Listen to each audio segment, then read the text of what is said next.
laakiin mar dambe waxa ay shirkadu la baxday dahabshiil waana magaca u diiwaan gashan caalamka haddaba toddobaadkan waxaynu qaadaa dhigaynaa dahabshiil ma ku lug leedahay argagixiso ma ku lug leedahay siyaasad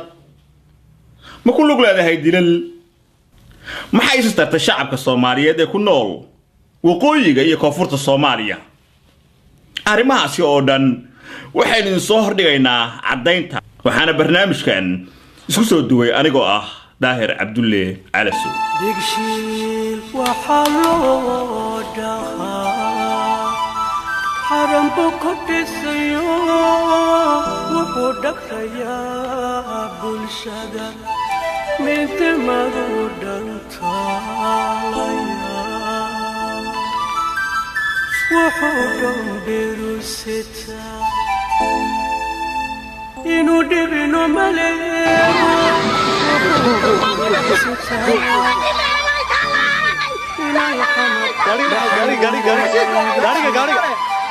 حرمتنا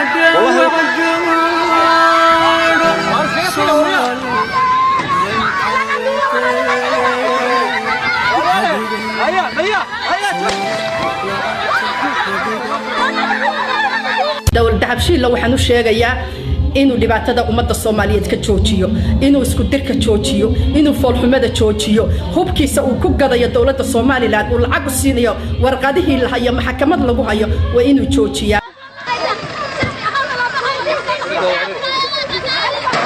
kada waariya kada dirshi waxaan leeyahay waxaaga haska daadin biyaha haska daadin hadiyanu nahay odayaashii dhalinyarada wax garadkii gobolka saaxil kan shaalo waxa la isku laayay barkada maqale wallahi waxa ninka nabad diidow wala kugula daale maxaa dirida koogtay ninkii maanta wadanka ugu tirtirsan hadii soo dhigsiday maanta oo fidma ka shaqeynayo isagay u darantay wax ka daadanaya dhishiro wax ka daadanaya wallahi inta barnaamijka musliim wallahi dad badani waxa isweydiinayaan awoodda shirkadda Dahabshiil ay ku leedahay arrimaha gudoomiyaha Cabdishiid Dahabshiil wuxuu yiri hadii shaqadan laga ceeriyo waxaan ka dhigayaa gudoomiyaha bangiga Soomaaliland bankiina Central Bank ah ee aan shaqaynin ee lacagtu ku dhacdo Dahabshiil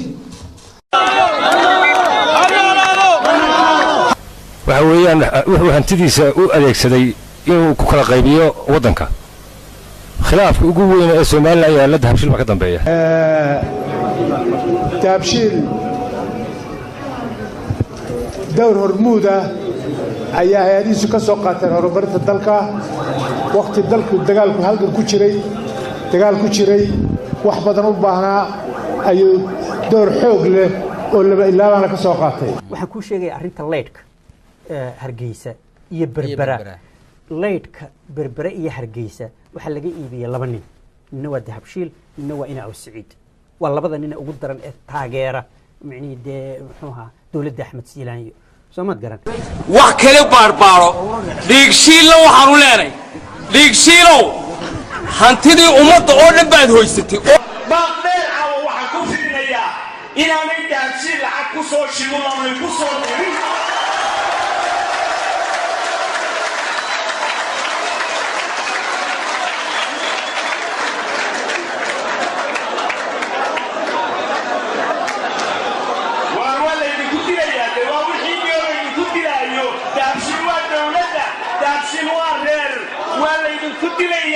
والعكتين يقعنتين مليان يدخلين حوالدات ليدهين وغيرباتهين shacabka Soomaaliyeed waxay shirkaddan u aqoon jireen Dahabshiil laakiin mar dambe waxay shirkadu la baxday Dahabshiil waana magaca u diiwaan gashan caalamka haddaba toddobaadkan waxaynu qaadaa dhigaynaa Dahabshiil ma ku lug leedahay argagixiso ma ku lug leedahay siyaasad ma ku lug leedahay dilal maxay istartay shacabka Soomaaliyeed ee ku nool waqooyiga iyo koonfurta Soomaaliya arrimahaasi oo dhan waxaynu soo hordhigaynaa cadaynta waxaana barnaamijkan isku soo duway anigoo ah Daahir Cabdulle Calaso Dahabshiil waxa loo dhahaa haram ku dhisayo dakraya bulshada midnimadu dhantaalaya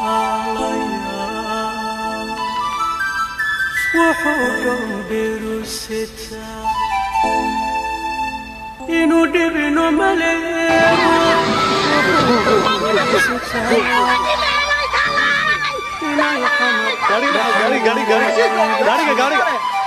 xaruntayna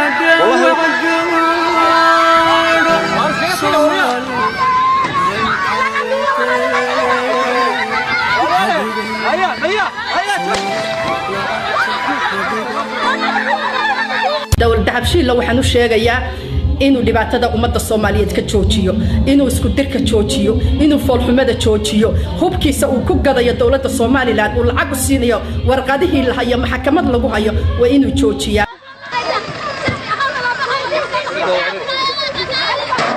kada waariya kada digsiil waxaan leeyahay waxaad iska daadin biyahaaga iska daadin haddiyaanu nahay odayaashii dhallinyaradii waxgaradkii gobolka saaxil kal shaale waxaa la iska laayay bakira maqale wallaahi bilaahi waxaa ninka nabadda diidow wala kugula daale maxaa dirirka ku ogtahay ninkii maanta waddanka ugu tirtirsan hadduu isagu dhil shidayo maanta oo uu fidmo ka shaqaynayo isagay u daran tahay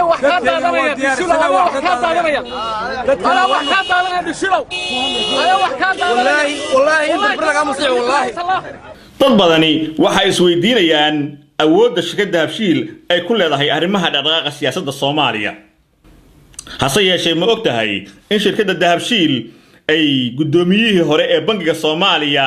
ku guuleysatay in lacag deyn ay ku lahaayeen xilligii Cabdullaahi Yuusuf Axmed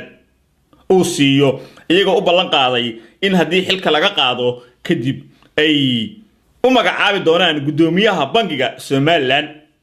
arrintaasi waxaa ka hadlaya wariye maxamed daahir oo loo yaqaano maxamuud carab waxaan rabaa inaan idin sheego doorka Dahabshiil ay ku leedahay in dadka koonfur ku waqooyi ku nool in la soo raro iyo awoodda maamulka hadda jiray Axmed Siinaayo Dahabshiil doorka ay ku leedahay macnaha waxaan ka wadaa Dahabshiil koonfurta dhaqaalaha ugu badan ee ka heshaa marka sax ma aha in dadkii reer koonfureedka ah waqooyi laga soo celiyo waxaa dhacday bari dhexdaas qasadaan waxaa dhacay dawladdii Allah u naxariistay madaxweyne Cabdullaahi Yuusuf madaxweynaha uu ka ahaa waxay lacag ka deysatay bangiga Dahabshiil Allah u naxariistay madaxweyne Cabdullaahi Yuusuf markuu dhintay kadib hadda barigii madaxweyne Xasan Sheekh markii la doortay gudoomiyihii bangiga dhexe waxa uu yimid Cabdirashiid Dahabshiil oo maamulaha Dahabshiil ah wuxuu Cabdirashiid uu yiri waxaan rabaa lacagtaas barigaas isha dawladda Cabdullaahi Yuusuf iga qaadatay lacagta hadda meeshan ku jirta Dahabshiil oo dawladda Soomaaliya ay leedahay inaad ii saxiixid adigna kubishina ku siinayna markaas uu yiri gudoomiyihii bangiga dhexe wuxuu yiri haddii aan saxiixo shaqada laga eerinayo waxa la leeyahay shaqada ka tag markaas baa wuxuu sameeyay gudoomiyihii Cabdirashiid Dahabshiil wuxuu yiri haddii shaqadan laga eeriyo waxaan ka dhigayaa gudoomiyaha bangiga Somaliland ninkii gudoomiyaha bangiga uu saxiixay warqadii oo Dahabshiil buu saxiixay lacagta inay qaadato komishinkiisa la siiyay madaxweyne Xasan Sheekh uu wacay waxa la yiri sababta lacagta ku bixisay maxay tahay wuxuu yiri lacagta deembeed waan bixiyay shaqadii laga eeriyay hadda waa gudoomiyaha bangiga dhexe Somaliland waa awoodda marka Dahabshiil ay ku leedahay Somaliland haddaysan raali ka ahayn lama dhihi karo dadka reer koonfureedka waa inay kaga baxaan deegaanada Somaliland ninkaas hadda aan idinka sheekeynaya bangiga dhexe Somaliland loo magacaabay bangiga dhexe dawladda Soomaaliya laga eeriyay waxa la yiraahdaa Cabdullaahi Xaaji waa isaaq waa habar Yuunus marka awooddaas Dahabshiil meesha ay ku leedahay waa u jeedaan dadka waa inay aqli yeeshaan wax ay fahmaan waxaan rajeynayaa ilaa agtiis aan ka rajeynayaa dadka koonfurta Soomaaliya ku dhaqan ee dhibaatada iyo musiibada ay ku habsatay in ay ilaahay aqli uu siiyo oo musiibada ilaahay uu ka dulqaado ilaahay wuxuu leeyahay ma asaaba min musiibatin fa bima kasabat aydiikum musiibo qof ma haleesho ilaa ay haleeshana qofka gacmihiisu ku keensadaa waxaad maqashaa had jeer eedeymo loo jeedinay Dahabshiil oo ku saabsan inay argagixiso ku lug leedahay laakiin kuwaasi waa kelmadaha uu necb yahay milkiilaha shirkadda Dahabshiil hadda jeerna arrintaasi waa uu ka dacwoodaa oo ka dagaalama dadka qaarkii waxay u qaadan karaan daahir cala soowen oo nacayb gaar u qaba shirkadda Dahabshiil hase yeeshee tan iyo sanadkii 2009 waxa aan waqtigiga oo idinku lumiyay inaan shacabka Soomaaliyeed tuso in Dahabshiil ay halis ku tahay jiritaanka nolosha shacabka Soomaaliyeed muuqaalka iminka aad daawo doontaan waxa weeye maamula ku-xigeenka shirkadda dahabshiil ee dalka South Africa Cabdirasaaq Mawlana oo ciidamada ammaanka dalka Kenya ay qabteen xilli uu dad u dhashay Kenya ama dhalinyaro Kenyaana doonayay inuu ka tilaabiyo xadka ay wadaagaan Soomaaliya iyo Kenya si ay ugu biiraan al-shabaab. haddaba haddii dahabshiil ay dhihi jirtay annagu argaxiso kuma lug lihin ila daawada. Why are you recruiting people from Kenya? Why don't you go and recruit your people from your own country? It was end of the proverbial 40 days for the 5 alleged Al-Shabaab operatives in Nairobi's Komarok area, where they are said to have been indulging in an intensified recruitment of youth into the militia group. haddii aad daawateen maamula ku-xigeenkii dahabshiil Cabdirasaaq Mawlana oo lagu maxkamadinay dalka Kenya loona haysto in uu tababar u waday dhalinyaro Kenyaana oo uu rabay inuu ku biiriyo argixisada al-shabaab. haddana waxaan isdul taagayaa dahabshiil arrimaha siyaasadda iyo qalaasaha ka jira Soomaaliya gaar ahaan waqooyigu ma ku lug leedahay. taasi waxaan uga jawaabayaa muuqaalkan idin soo wado waa maamulaha shirkadda dahabshiil ee gobolka Cayn gaar ahaan Buuhoole Cabdicasiis Ismaaciil Garaad Soofe oo soo qaban qaabiyay odayaal dhashay dhulmahante kadibna cambaarayn iyo caay isugu daraya madaxweynaha Qaatumo State Cali Khaliif Galayr. maxaa geliyay maamula shirkad ganacsi oo madax bannaan in uu cambaareeyo madaxweyne maamul goboleed. weerarka waxaa ka dambeeyay Cali Khaliif Galayr faacay tamay afka lagama dhowraalay mar hore iyo mar dambe waxaan cadeynaynaa oo sheegaynaa inay ka dambeeyeen dad mas'uuliyiin sheeganaya horena loo magacaabay tacsida iyo murugada iyo xanuunka dagaalka iyo weerarkaasi lahaa waxaan la qabaa waxgaradka iyo odayaasha Ilaahay khayr siiyo. dahabshiil si kastaba ha oo inkirto arrimaha siyaasadda iyo argixisada ay ku lug leedahay, laakiin waxaan la dafari karin oo laf dhuun gashay ku noqday dukumiinti ay keentay shabakadda sirha adduunka baahisay ee loo yaqaan WikiLeaks, taas oo cadaynayso in maamulihii shirkadda dahabshiil ee dalka Pakistan Maxamed Sulaymaan uu ahaa maskaxdii ka dambeysay weeraradii lagu qaaday Hotel Paradise iyo safaaradihii Mareykanka ay ku lahaayeen Kenya iyo Tanzania sanadkii 1998 iyo 2002. haddaba warbixintaani oo CIA-da Mareykanku ay ka diiwaan gelisay Maxamed Sulaymaan oo ku xiraa Guantanamo Bay waxa ay noqotay sheekada ugu yaabka badan ee shirkadda dahabshiil ku qasabtay in kooxaha sameeya xayeysiinta adduunka ee loo yaqaano Bell Pettingor ay ku siiso lacag $200,000 oo pound ah in ay ka saaraan ama ay hoos u dhigaan 10 page warbixinada ku soo baxa bogga hore ee Google-ka. inta badan waxaa diiradda la saaraa ama dahabshiil lagu eedeeyaa inay xagal daaciso koonfurta Soomaaliya. hase yeeshee dhibaatada ay ku hayso koonfurta Soomaaliya waxaa ka sii daran tandadan ee daalacan ee ay ku hayso waqooyiga Soomaaliya. xoolaha marka yimka dhoofinayo waxaa loo leeyahay lacagta dollarka dahabshiil ku soo shubo dabadeetana shatigii la kaalay tikidda war xagee lagu arkay. haddaba waxaad ila daawataan xildhibaan Saciid Cilmi Rooble oo ka tirsan xildhibaanada golaha wakiilada maamulka Somaliland oo ka hadlaya siday dahabshiil u maroorsatay nidaamkii bankiga dhexe ee Somaliland. bankiga Central Bank ee aan shaqaynin ee lacagtu ku dhacdo dahabshiil ee markuu ninku xoolaha iibsanayo ama dhoofinayo xoolaha marka ninku dhoofinayo waxaa loo leeyahay lacagta dollarka dahabshiil ku soo shubo dabadeetana shatigii la kaalay tikidda war xagee lagu arkay. أول دولة هو ربحها بانك الدحال وشبه يدو Somaliland العتيل أي عشورتي اللي وشبه هذا دولار بيكن هذا دولار وعشرة يا بدي ولا دايق ولا دي شيء وينو يسكن من الناي تقدر على ستديني يبقى يسكن من الحكومة ديني لابد بو حيكون وضع شغالين عند غالي دلكينا الدمي أو دلكينا الدمي بحبكم من لون يا إذا لا لي عيد يجي سنة ما تشرتوه ولا دي شيء. سعيد علمي روبلي هذا الكيس أنت كما هو أكين waxa uu leeyahay mar labaad waxa weeye waxaan xeerkii ku sameynay halkii kaliya ahayd ay de ayaa interest ku qoray korsaarku ku qoraa ayaanu ku qoray khidmad dastuurka kama hor imanayso khidmadu diintana kama hor imanayso khidmadu dabadeetana ilaa waa dad hadaf leh haddana waa la diiday waa la buuqay shalayto ya ilaa meel baa dee salaca leh looma jeedo khidmadan iyo waxane waxaa loo jeeda waxaanu inaanu wadanka iman oo wadanku sida aynu salaca leh saasuu soo eegno dabadeetana salaam iyo dahabshiilun ya aynu aliye nabi iyagu badayno aynu dhaaf taasuna waa qodob iyagu maxay sameeyaan hadaba boqolkiiba 13 haddaad imika u tagtid aad walaalaha war bal waxaan doonayaa inaan guri dhisto waxaan doonayaa ama hayr baan u baahanahay farsamo doonaan sameeyaan islaamig hay dhadaan nidaamkan islaamiga ay sheegay mid kitaabka ku taala maaha waa mid ay dad dan leh samaysteen waan idin sheegay boqolkiiba 13 baa laga qaadaya 30% halka baarkan Faransiiska ama ka Ingiriiska boqolkiiba 3 ka qaadayo baladeega warkeeba labada wax shiilay keeba labada sal caleed ku gowracay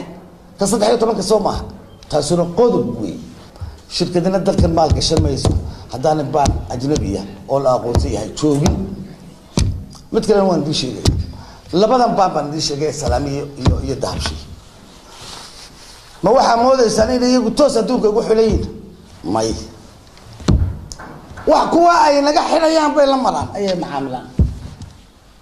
kuwa ay naga xirayaan ay leeyihiin riba sameeyaan riba la soo wada min direesh sala cale ayuu bay la macaamilaan iyaga ribada dabadeed lagu siiyaa oo qaata inana halka waxaan oranayaa sala cale hadda may maqlaysaan mirka caalamka toos ugu ma xidma baanan ajnabiya ama mid ingiriisa ama sala cale mid faransiisa ama sala cale ay macaamil leeyihiin dabadeedna kuwa ayay dabadeetana iyagu sida dunidu ugu macaamisho ila rag baa meesha deesal caleete kabiiraha jooge ayay kula macaamilaan iyagu ma rumaysan kartaa oo maskaxdaada ma gelin kartaa in shirkadda dahabshiil qandaraas lagu siiyey inay lacagaha shilinka Soomaaliland soo daabacato tiraka 2 jeer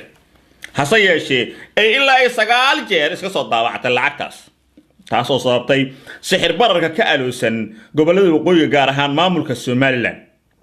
arintaasi waxa ka hadlaya oo cadeynaya oo marqaati furaya suldaan ka tirsan salaadiinta Soomaaliland oo lagu magacaabo Suldaan Maxamed Cune mushkiladda kale soo kordhay waxa weeyaan baamurtir wadankii boobaya akbar dahabshiil ninka la yiraahdo waxa weeyaan mushkiladda ugu weyn ee wadanka ayuu kamid yahay waxa weeyaan dankaas dantii guud waa ogtihiin oo uu boobay dantii guud ee wadanka ninka iibsanaya ee boobay waa isaga waxa weeyaan wuxuu hantidiisa u adeegsaday inuu ku kala qaybiyo wadanka khilaafka ugu weyn ee Soomaaliland ayaa la dahabshiil ka dambeeya hadii halkiis loo tago kamaanta kulmiye kala qaybiyana dahabshiil ka dambeeya waxa ogtihiin dawladda madaxweyne Axmed Maxamed Sinaayo inuu soo ka dambeeyay soo bixideedii uu kharashka iyo hawsha iyo lacagta bixinayay waa nin marka ku caan baxay inuu qabyaalad adeegsado oo uu qabyaalad iyo kala qaybin oo aan ku kalmay waliba kuma koobna waqooyiga Soomaaliya qura kuma koobna ilaa koonfurta Soomaaliya ilaa waqooyiga Soomaaliya ayuu ka wada kala qaybin iyo inuu dadka laba iska hor keeno waxa ogtihiin inuu dawladda madaxweynaha imika ku Axmed Sinaayo uu lacag badan oo kharash amaahiyay sidii uu sheegay oo berigi hore ku macna ku soo saaray ku kaambay gareeyay markii loo taag waayay wasiirada keenay imaka kamid dawladda markii lacagtiisi la bixin kari waayay Axmed Sinaayo heshiis la galay waxa lacagtan la sameeyay 1500 ayaa waxa lagu heshiiyey lambar baa la siiyay waxa lagu yiri war lacagtaadii labada goor soo daabaco lacag soo daabaco dabeetana wixii adigu aan ugu lahayd halka u qaado waa markii la sameeyay isaga soo sameeyay lacagtan 500 ka laba lambar kaana ha dhaafin horta 9 goor buu dhaafay oo samaystay lacagta oo soo sameeyay sidadka aan u sheegaynaa horta wixii aan ogeyn baan arinta u sheegaynaa wax badan oo aanu qarinayna aanu sheegaynaa waxa weeyaan mushkiladda wadanka taale ugu weyn waa baacmushtar akbarna waxa kaas ninka la yiraahdo dahabshiil waa shay waa nin qabyaalad iyo kala qaybin waa ogtiin shaqaalihiisi waxa isbedelay ka caraday marka 12 iska casilinta loogahay ku jiro Maxamed Yuusuf marka waxaan leenahay hantidaada waxa loo hantidaada waxa loo adeegsadaa meelihii ay u adeegsan jireen cismaan bin cafaan cabdiraxmaan ibn coof qisada dagaalkii tabuug oo kale sidii nabi maxamed calayhi salaatu wasalaam ugu duceeyey markii uu aljays alcusra uu baxayey meelahaasoo kale hantidaada haddii ilaahay ku siiyo aan lagu caawiyaa laakiin laguma kala dilo ummadda dadka laguma kala kaxeeyo horta dahabshiil ninka la yidhahdo waxa weeye arrintiisu waa noocaa mushkiladaha waddanku ka mid yahay isagii riman badan oo baacmurtay waxaanu leenahay imarka lacagta lagu soo diro isaga lagu soo diro 9 maalmood buu haysanaya ama in ka badan lacagta xawaaladaha kale lacagta lagu soo dirana marka sida loo dhigaaba telefoonka lagu soo shubaya koonfur iyo waqooyi dadka jooga irir Soomaali leeyahay iyo dir irir Soomaali isku dar dhammaantood waxaan odhan lahaa waxba ha dhiganina dahabshiil xawaaladaha way badayeen meel aan dadka lagu kala kaxaynayno lagu qaybinayno lagu baabiinayno dhigta wixiina hadalka suldaanka haddii inta aan uga tago waxaa iminka idin soo qabanayaa oo marqaati fur labaad idin noqonaya ganacsatada Somaliland wiil ka mid ah oo leh dukaan yar oo ka cabanaya sixir barar ay dahabshiil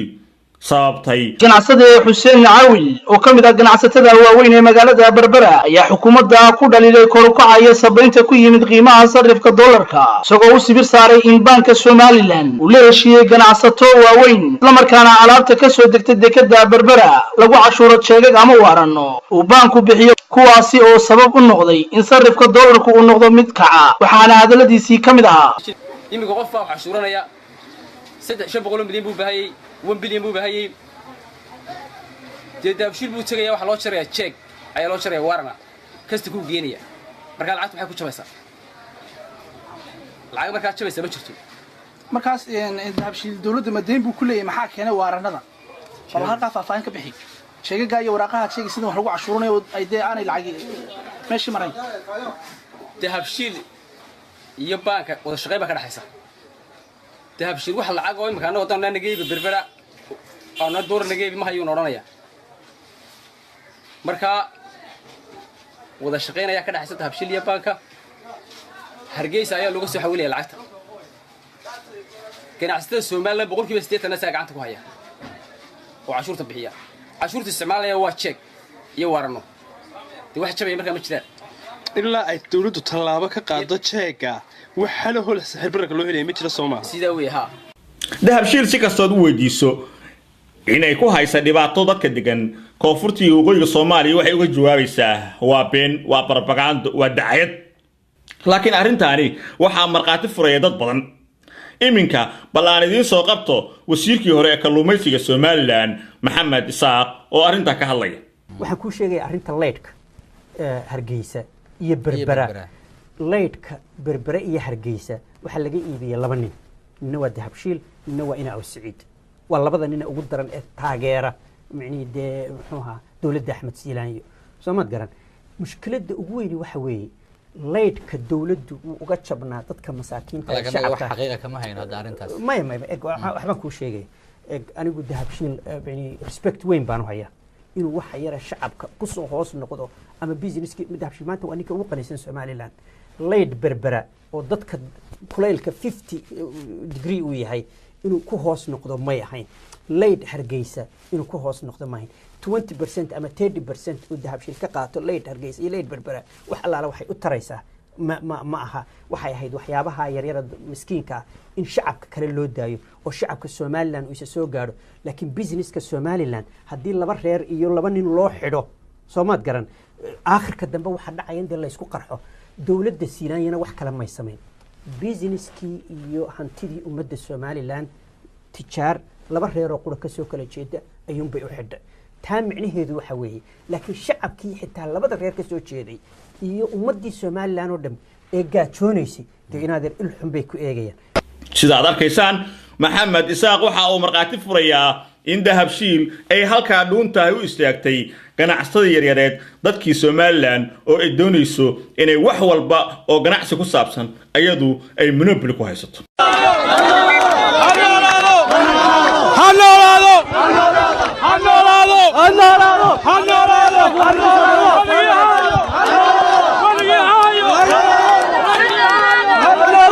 Axmed Maxamuud Siilaanyo oo marqaati furaya in dahabshiil la'aanteed aysan ku guuleysan lahayn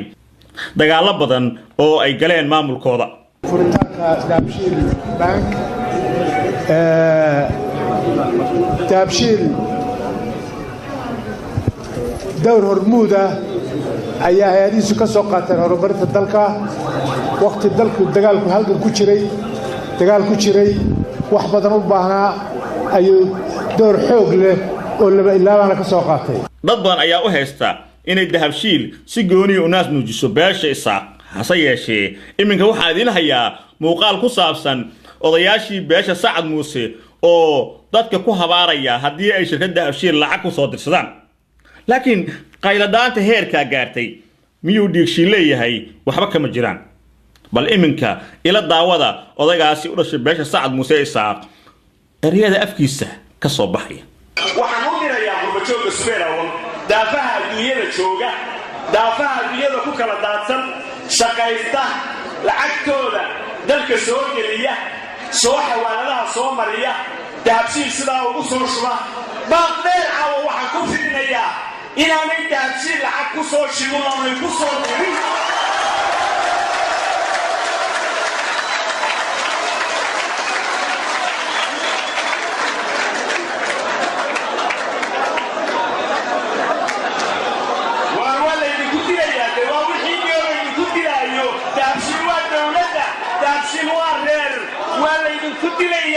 والعكتي هي قعنتي اللي جانا يكونيني حوالات ليدي وغير باتين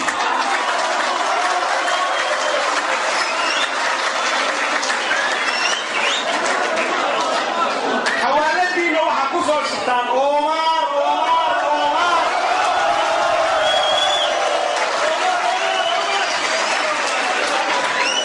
إلهي ما وحويدي كمان بيقى عدام واحدة ما كوسو ترتان واحد من الرابعين يعني كسودين dahabshiil dambe lacagta ayay ku soo dirin walaha ku soo diraan waxaan kaga baxaya oo raacinaya jiifta ee sibeera waleeyahay ee akoodada jiifta dib ugu shaqaysanaya dahabshiil waa kala baxa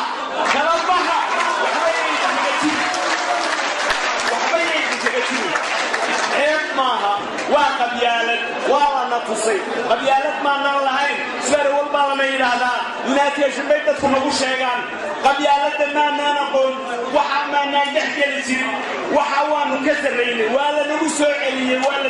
celiyey oo qabaa'ilkii somalilan baa nabanay oo maalin walba qabiilnimaa lanoogu sumanayaa ma aqbalayno asalaamu calaykum waraxmatullaahi wabarakaatu markii halkaasi ay taagan tahay ma rumaysan kartaa in wax kale iska daayo milkiilaha shirkadda dahabshiil maxamed siciid ducaale dhiigshiil uu damaaciyey oo uu isku dayay in uu la wareego guri ay degan yihiin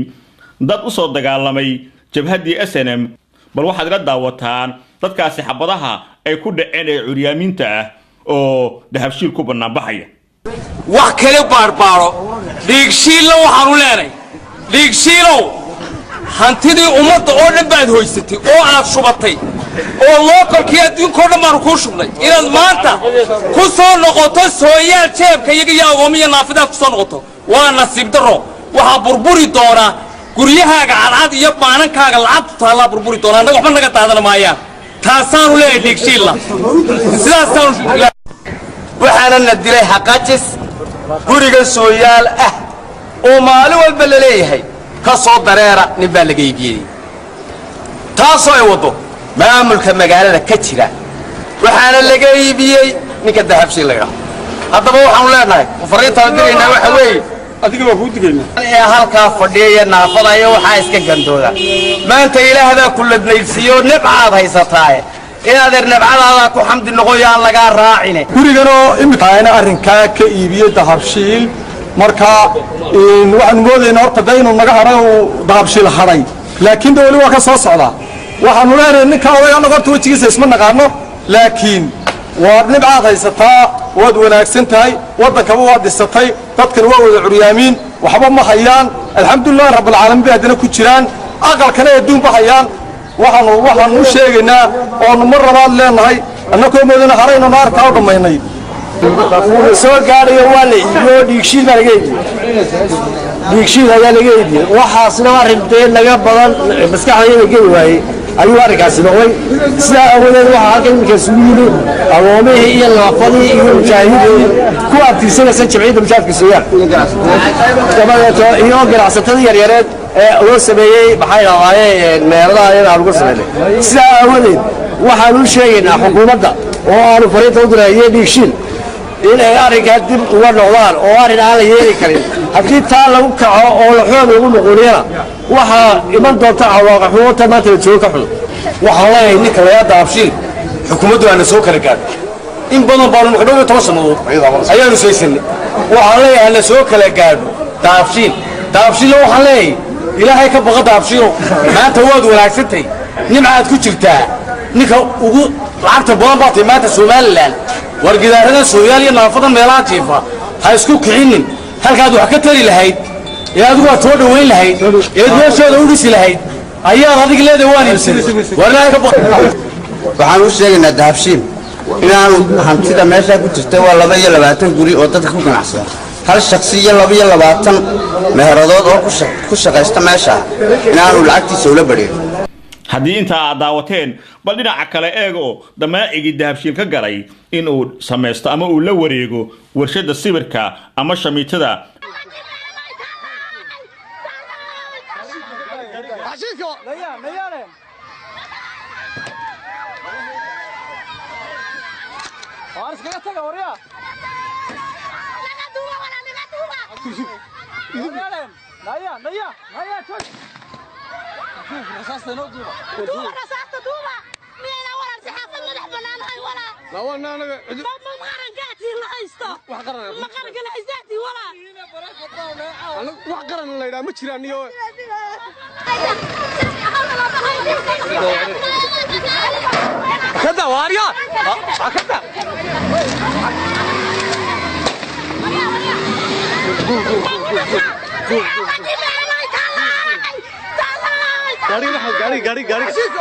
gaariga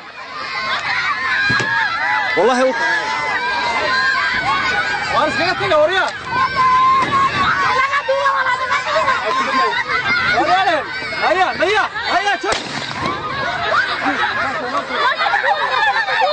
shicibka reer berbera ayaa saaka si balaadhan uga soo horjeestay kadib markii ay soo ifbaxday in hantiilaha dahabshiil uu diiday inuu ganacsatada Somaliland kagala qayb galo samaynta warshad sibidh oo kaliya oo uu sheerkiisa qaato laakiin uu doonayo in uu samaysto warshad u gaar ah haddaba dadweynaha reer berbera dareenkoodii saaka ayaa sidan ahaa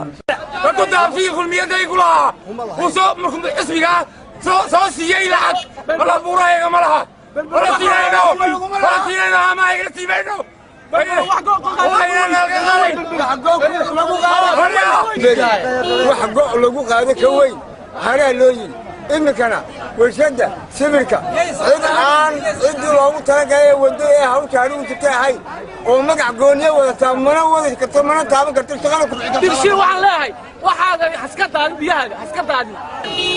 haddii aanu nahay odayaashii dhallinyaradii waxgaradkii gobolka saaxil kal shaale waxaa la isku laayay berkada maqale wallaahi bilaahi waxaa ninka nabadda diidow wala kugula daale maxaa dirinta ku ogtahay ninkii maanta waddanka ugu tirtirsan hadduu isagu dhir shidayo maanta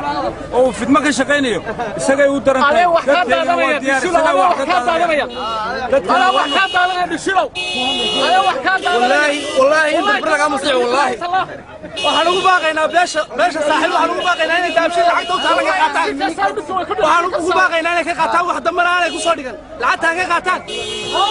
arrinta intaa la eg ma tahay mid ay warbaahinta ka aamusi karto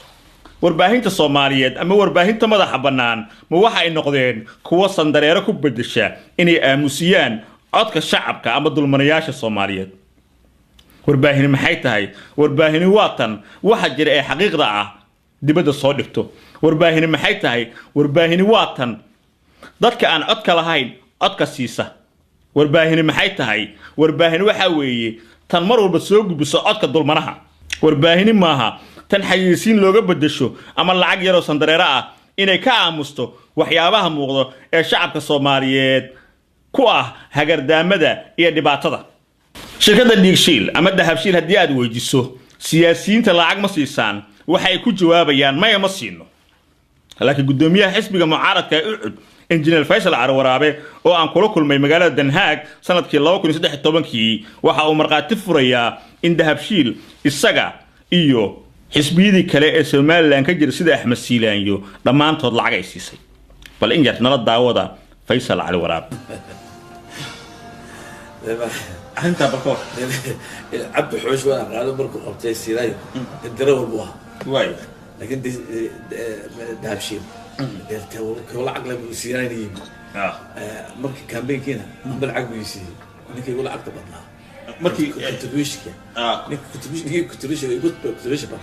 مركي دراسة سومال هذه اسمها تويل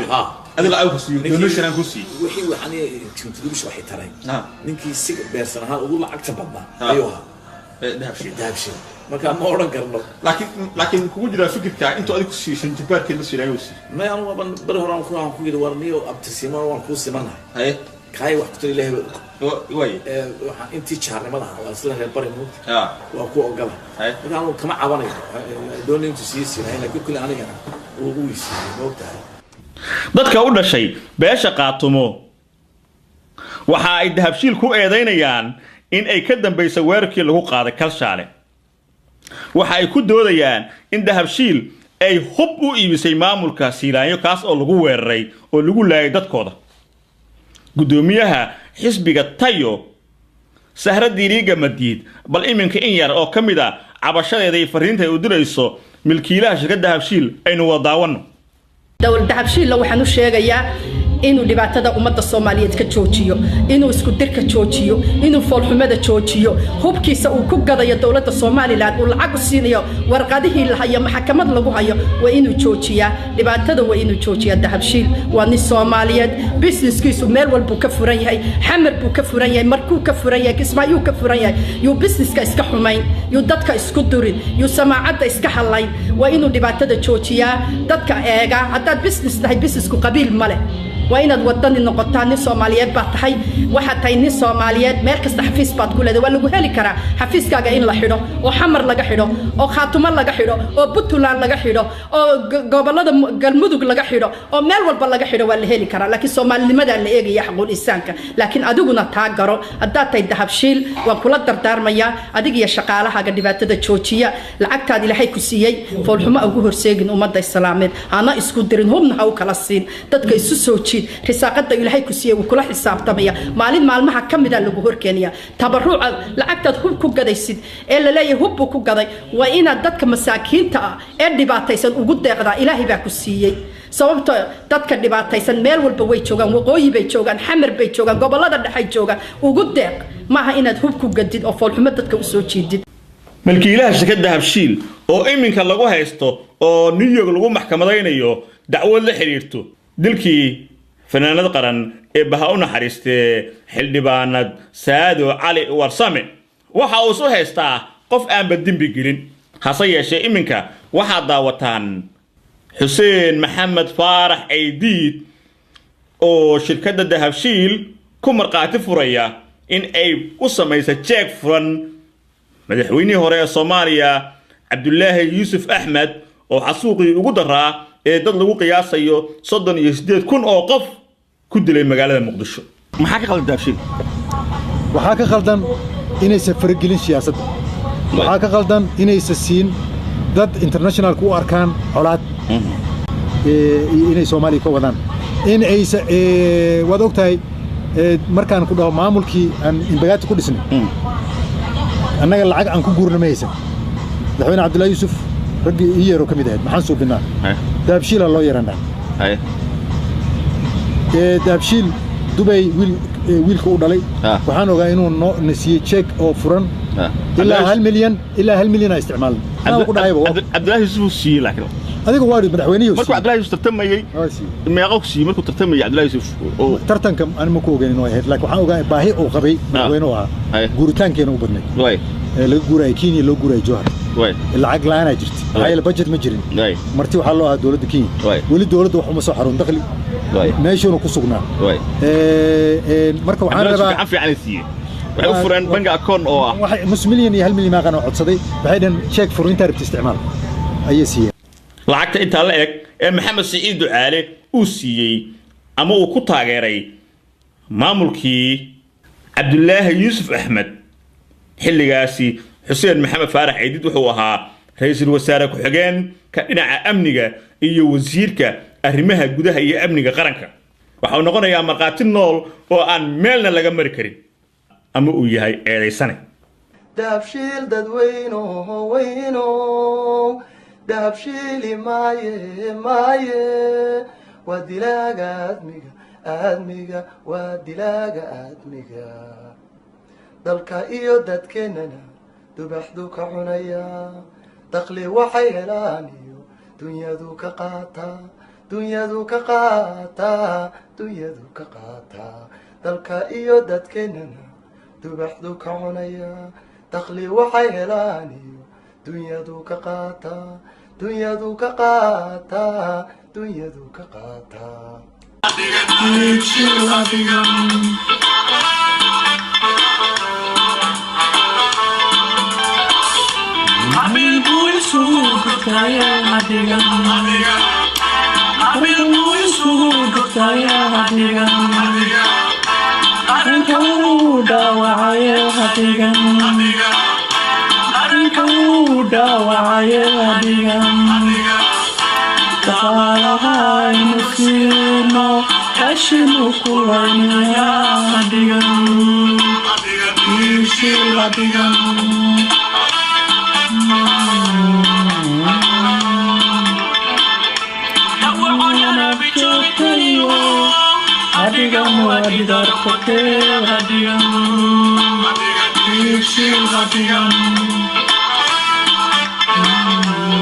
Adigan